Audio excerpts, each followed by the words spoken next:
With the first pick, the Carolina Panthers select Cam Newton, quarterback, Auburn. Touchdown, Carolina Panthers! The Carolina Panthers select Luke Kuechly. Kuechly, touchdown! Carolina Panthers select Dawn Otulele, Kelvin Benjamin, wide receiver, Florida State. Kelvin Benjamin got a touchdown! With the 30th pick, the Carolina Panthers select Vernon Butler. The Carolina Panthers are on the clock. Live from Bank of America Stadium, it's time to break down the Panthers NFL Draft. All right, go ahead and turn it in. Okay, I'm turning in Christian McCaffrey, running back, Stanford. Yes, sir. Baby.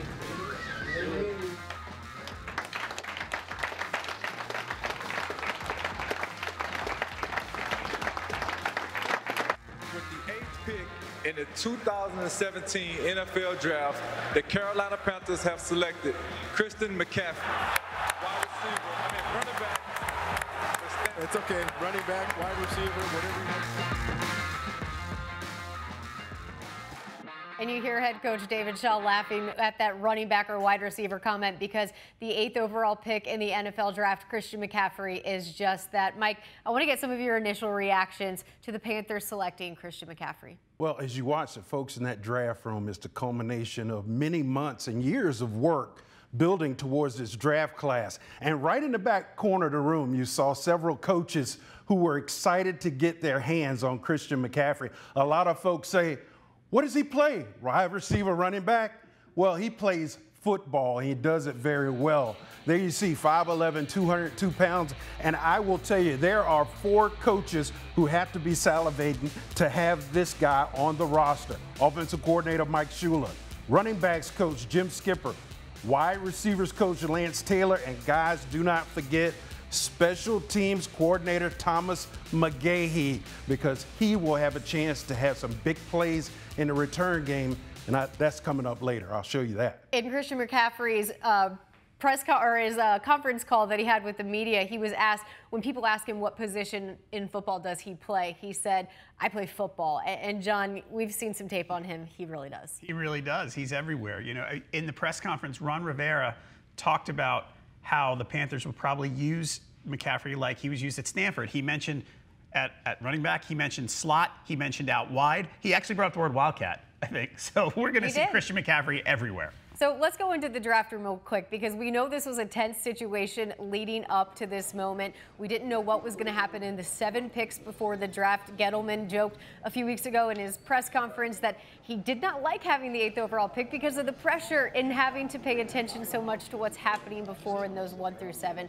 We saw the draft unfold going defensive end, quarterback, defensive end, running back, and then the Panthers, when they got to that number 7 pick, John, they got a little nervous with the Chargers on the clock because some of the mock drafts that had come out possibly attaching Christian McCaffrey to the Chargers. Yeah, those seemed to come out on Thursday, and they had to make Dave Gettleman a little nervous, as he alluded to. But everything worked out. Maybe you got a couple of extra gray hairs, but all good.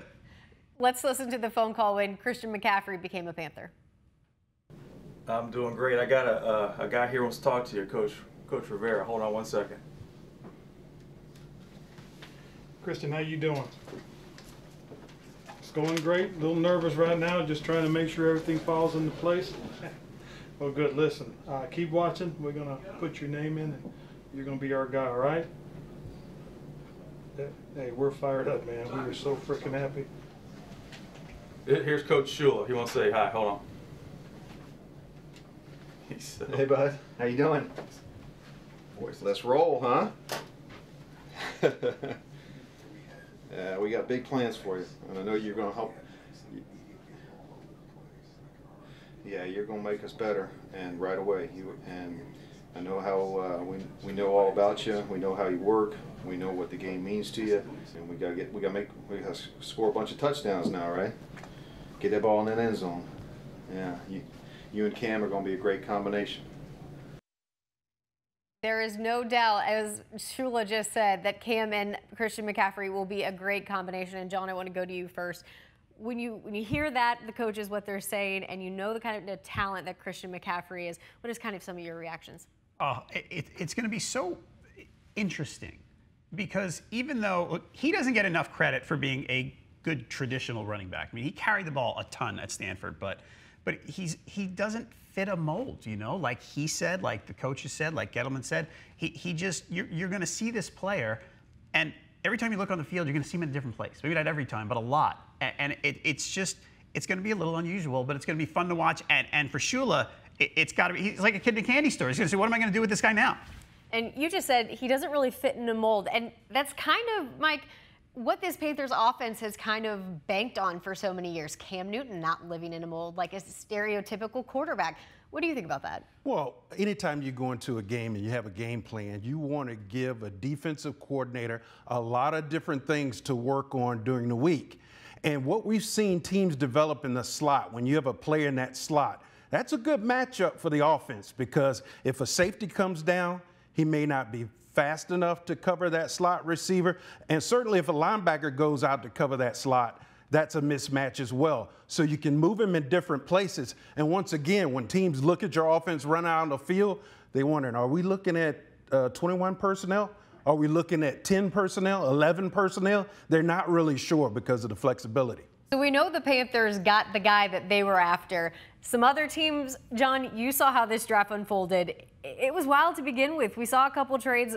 What are your thoughts? We knew that after number one, things could, you didn't know what could happen. 3 teams traded up for quarterbacks. The Bears traded up to 2. The Chiefs traded up to 10 to get Patrick Mahomes. And then Deshaun Watson, the 3rd quarterback picked, the Texans traded up for him. Look, the Bears gave up a ton to go move up 1 spot to the Niners, but the interesting one here is Deshaun Watson, because the Texans were probably a quarterback away from being a Super Bowl contender. Absolutely, and they got the 1st and 2nd round from them with the Browns in 2018. Yep, so now if Deshaun Watson is even an average quarterback next year, the Texans are really legit. And that's something you have to think about, because Deshaun Watson, you know, he's probably going to play with a little bit of a chip on his shoulder, only because he said, you know, with his national championship and his success, he thought he should be the 1st quarterback drafted, but it was Mitch Trubisky. It's going to be interesting. Your thoughts on the quarterback situation that we're taking 3 in the first 12 picks? Well, we knew going in, Assistant General Manager Brandon Beane said that quarterback position could force teams to reshuffle their draft board. Fortunately for the Panthers, it knocked down some other players, but what it also did was made sure that McCaffrey would be there. And yeah, there was that nervous moment when the Chargers were on the board, but I'm sure once that pick went in, they were ready to go. Well, the media, we spoke with head coach Ron Rivera and Dave Gettleman after the pick was made, and let's hear what Dave Gettleman had to say. What I think is very unique about Christian is he is the best tackle box runner I've ever seen is Curtis Martin. Okay, and you know, when he came out of Pitt, and Christian is right there with him. I mean, running in that tackle box takes unique vision and unique foot quickness, and he's got it. Curtis Martin had it, had a great career, Hall of Fame career, and this kid's got that kind of skills. Joined now by Panthers.com staff writer Max Henson. And Max, you were in the war room all evening waiting for that number 8 pick. What is it like? Well, take us inside what it's like being in an NFL war room. Yeah, well, I've been out of it for a while, but the adrenaline is still running pretty high. Man, it is an intense, pressure-packed, hours. You're waiting for those first kind of 10 picks, and for Carolina, of course, waiting for number 8 to come up. And as Dave Gettleman and Ron Rivera talked about, Christian McCaffrey was the guy they were hoping to get. And for a little while there, it seemed like, is he going to come off the board before they get a chance to take him? And fortunately, as Dave Gettleman said, it worked out the way they hoped it would. The Chargers didn't take him. Carolina got on the clock with the number 8 pick, and Dave Gettleman wasted no time. I don't even think a second had passed before he told the room, we're going to go take Christian. And like I said, they got their guy, and that's what you want. That's the feeling you want to have when you're drafting 8th overall. As we were watching the draft, the guy who slipped early, there's a little more offense than maybe we thought. The Trubisky trade happened. Jamal Adams, safety from LSU, started to slip, and he was a guy that many people thought the Panthers might target if he slipped. No, I don't think most people thought he'd get to number 8, but he got to 6, and we were kind of going, now things are interesting. Do you think that would have made for a difficult decision if Adams slipped to 8? It would have been interesting, yeah, because they like Jamal Adams. The safety at LSU is a really good player, and a lot of people now will feel like he's going to be a perennial all-pro type safety. So it would have made for an interesting conversation. There were guys that we had all kind of had penciled in as targets for this Panthers team coming into round one. Solomon Thomas being another one.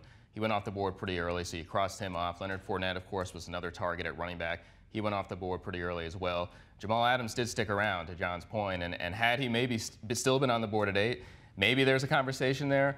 I still feel like Christian McCaffrey was the guy that they were hoping to get to add to that offense and give it an extra added dimension. And so, as you said, it would have been interesting to see how that would have played out, but the decision was essentially made for him. Adams wasn't on the board. McCaffrey was, and went and got him. Now that the Panthers have secured Christian McCaffrey, what do you think he will bring to this offense, and how do you think he fits into the type of coordinator Shula is? I think it's fascinating. I think going into the draft, this was the most fascinating outcome. From an objective standpoint of just what was to be the most interesting pick the Panthers could make, I think this was it.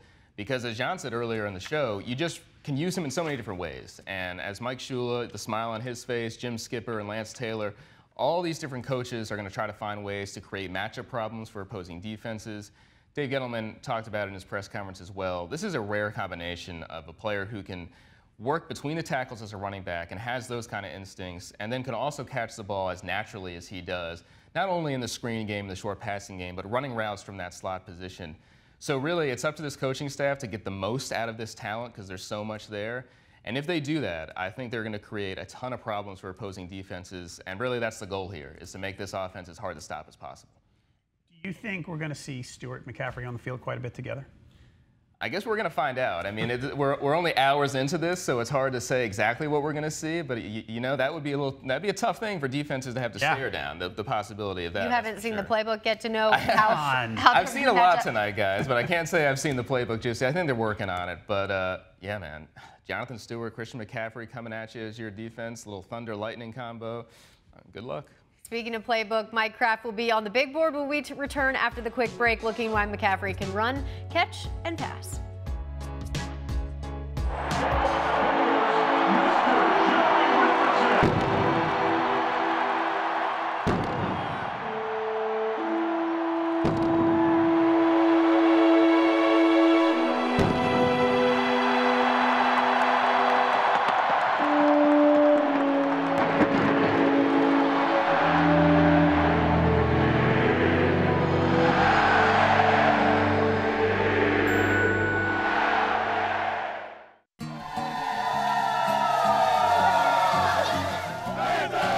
On the field and off. How you doing?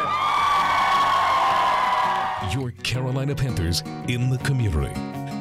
Supporting the programs and the people that make the Carolinas great. Big hugs, big hugs. More than football. Your Carolina Panthers, your team.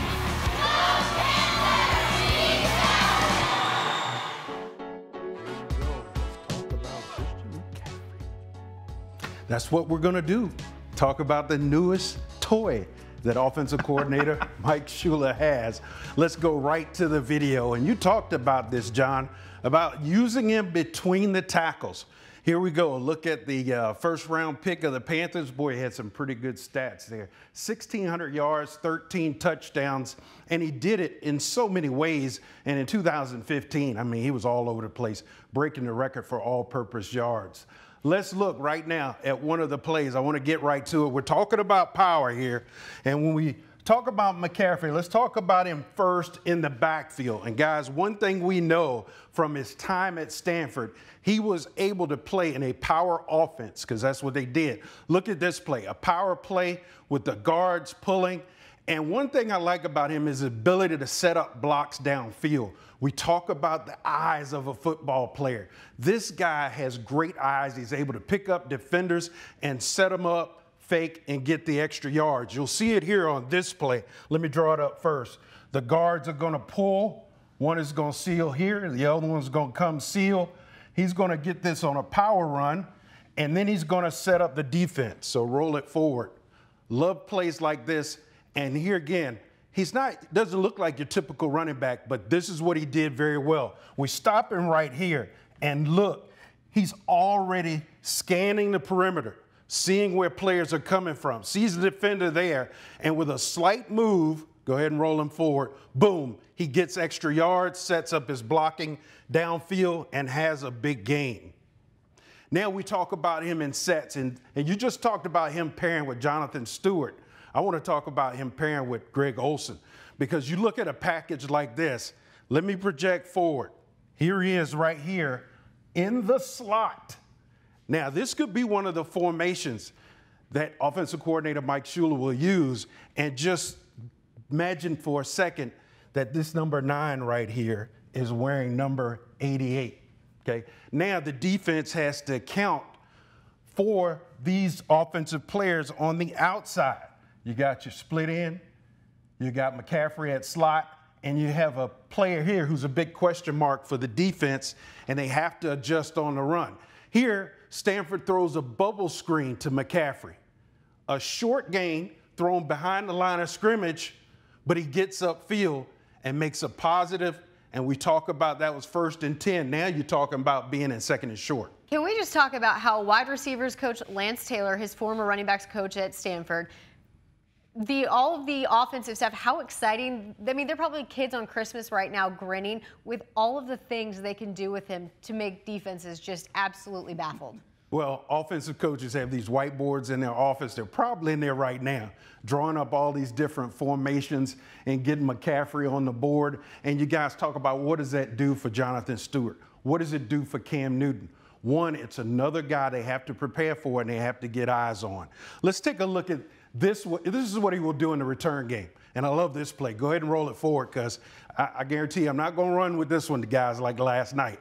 This is another long gain. Now stop it right here. Look at this play on the return game. You see one defender with his eyes on him, another defender with his eyes on him, and there's another defender with his eyes on McCaffrey. And this is like Houdini. Roll it forward, guys.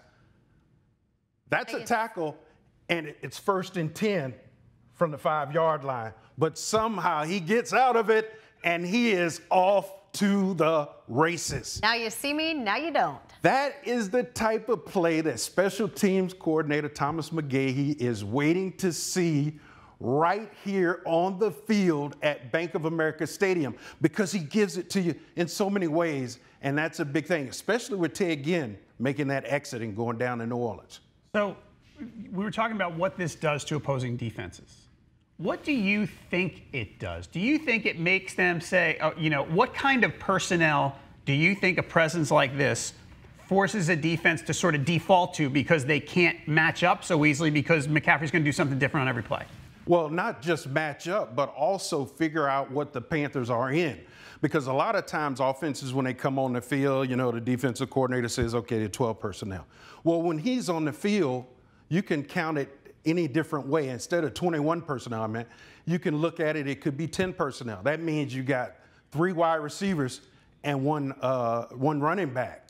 Or with Olsen in the game, you could have him out there, and yet the defense is dealing with trips. And guys, anytime on defense, it's all a matchup thing. And when they see one formation, they want to match up to it. But when you're not quite sure what the formation is, defensive coordinators have a hard time adjusting, and that's where the Panthers have an advantage, because so many teams now have kind of looked at the Panthers and keyed in on the zone read and pretty much forgotten about the slots out there doing the bubble screen and the tunnel screens. But now they're going to have to pay attention to that, because this guy's a game breaker, and he can take those little passes behind the line of scrimmage and take them the distance. Well, as many fans know, Christian McCaffrey has been around the NFL for his entire life. We had a chance to speak with him after he was drafted. All right, when you got that phone call, what was just your initial feeling when you saw that number? Oh, my heart kind of jumped a little bit. You know, I looked at my mom and dad, picked up the phone, and found out I was going to be a Panther. And, man, that's probably the most memorable moment I've ever had. When you walked back out in the living room and you kind of heard it announced on ESPN, you know, what was that feeling like, you know, that kind of second moment? Oh, it was fantastic, man. Just knowing that, you know, an organization like the Panthers believes in me enough to pick me, and then when I hear the call and then go in and see all my loved ones there who have been with me, who've been there for me since the jump, has been such a blessing, and I'm just very lucky I get to spend it with them. What do you know about this Carolina Panthers team? Obviously, in the Super Bowl 2 years ago, you know, a guy like Cam Newton back there. You know, how excited are you to be a part of that offense? Unbelievably excited. You know, they're very explosive. They have been in past, and you know, there's so much, you know, talent on that team, and they have so many seasoned veterans, so much great leadership. You know, and I'm just happy to go out there and do whatever I need them to, or whatever I need me to do to go win football games. So I'm kind of at a loss for words right now. I'm kind of stumbling, but I just, wow, I mean, I'm so blessed to join that team. Now, guys, we've seen video inside the war room tonight, but who was in Philadelphia to fill out the player draft card? Well, tried and true equipment staff, equipment manager Jackie Miles and his partner in crime, assistant equipment manager Don Toner, who were sitting there ready to write down the decision. He was the voice you heard in the video at the top with Don Gregory confirming and everybody in the war room just clapping. But these two guys have been doing it since day one. They've gone up and they've put in the hard work, they've done the traveling, and the draft could not be complete without them. But moving on, Mike, you have some value picks as we look into the next day going into day 2. Let's talk about some of the value picks that are still out there for rounds 2 and 3 that maybe were overlooked for something like today. You guys, let's kind of dive into this. I believe we've got a graphic we can go look at and see who's on there. But Mike, start talking about some guys that you think are guys that could be some potential great picks tomorrow. Well, I want to start number 1 there, Zay Jones, the wide receiver. I know you from like that East guy. Carolina. I'm telling you, I fell in love with this guy. First got to see him down at the Senior Bowl, and as I did a deep dive on him, he does everything well. I said it publicly, and I'm not going to back down. That's the next Odell Beckham Jr. Oh, my goodness. That's right. That's high praise right there. All right, so big shoes to fill.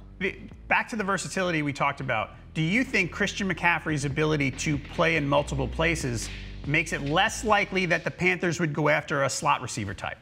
John, I'm an offensive guy, man. I'm greedy. Look, the only thing better than having one guy who can do it all is having 2 guys that can do it all. And I think when you listen to what Coach Ron Rivera and Dave Gettleman have said this offseason, they wanted to provide competition at the slot position.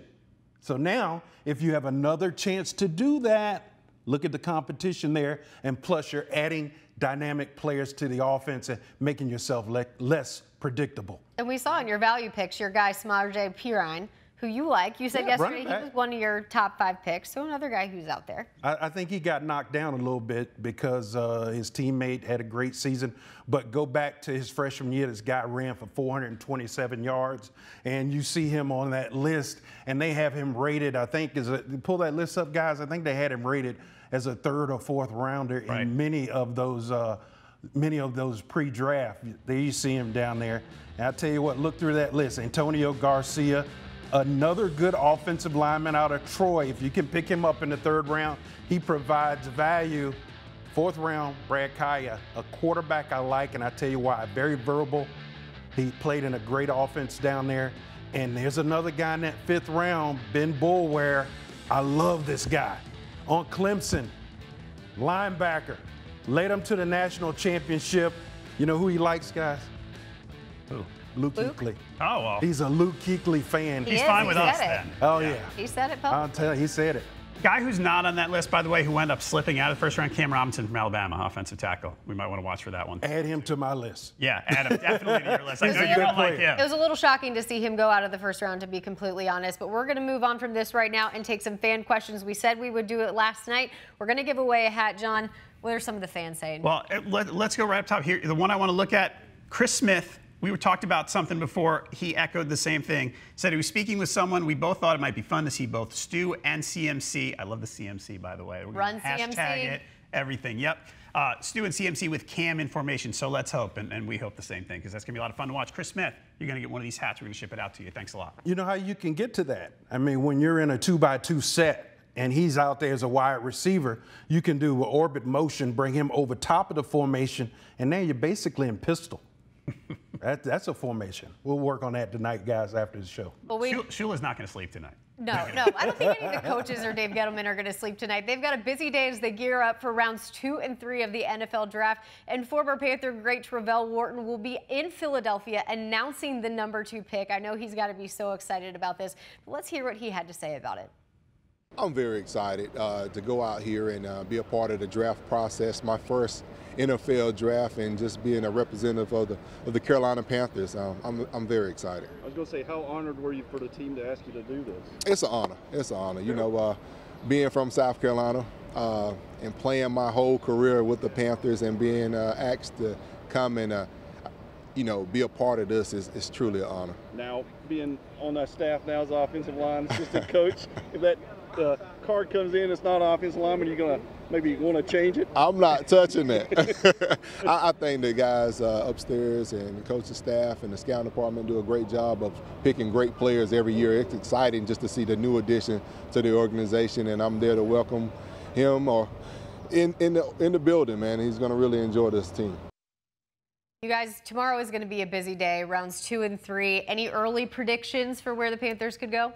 As we said yesterday, the Panthers will get 2 good players in that second round with both of those picks. We know that to be true. We know there's at least 4 in the top 98 tomorrow. I'm going to be a little more committal and think about safety with the number 40 pick. Okay. That's my guess. Okay. All right. Well, fans, thank you so much for staying up late with us tonight, covering the Christian McCaffrey coverage. Live tomorrow, Friday, after rounds 2 and 3. For Mike Craft, John Halpin, and I will see you on Friday.